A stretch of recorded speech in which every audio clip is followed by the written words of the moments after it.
சிரேஷ்ட ஊடகவியலாளர் கலாபூசணம் MKM அசுவர் எழுதிய துப்பறியும் சிறுகதை தொகுதியின் துலங்கும் மர்மங்கள் நூல் வெளியீட்டு விழா கொழும்பு 7 JR ஜெயவர்தன நிலையத்தில் வெளியிட்டு வைக்கப்பட்டது. இந்நிகழ்வுக்கு நீதியரசர் MMA கஃபூர் தலைமை தாங்கினார். விழாவுக்கு தேசிய ஒருமைப்பாட்டு பிரதி அமைச்சர் முனிர் முலாஃபர் பிரதம அதிதியாக கலந்து கொண்டார். குருநாகல் போதனா வைத்தியசாலையின் மகப்பேற்று நிபுணர் ஷாபி ஷிஹாப்தீன், தொழிலதிபர் AHM மாஹிர் ஆகியோர் விசேட அதிதிகளாக கலந்து கொண்டனர்.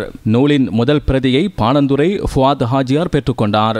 இலங்கை வானொலி தென்றல் உதவி பணிப்பாளர் நாகபூசணி கருப்பையா, போலீஸ் திணைக்கள புலனாய்வு அதிகாரி M ஃபுவாத், ஜாமியா நலிமியா சிரேஷ்ட விரிவுரையாளர் அஷக் SHM ஃபலில் ஆகியோர் நூல் விமர்சனம் நிகழ்த்தினர். ஊடகவியலாளர்கள், இலக்கியவாதிகள், எழுத்தாளர்கள் என பெரும் எண்ணிக்கையிலானோர் கலந்து கொண்டனர். நூலாசிரியர் பொன்னாடை போர்த்தி கௌரவிக்கப்பட்டார்.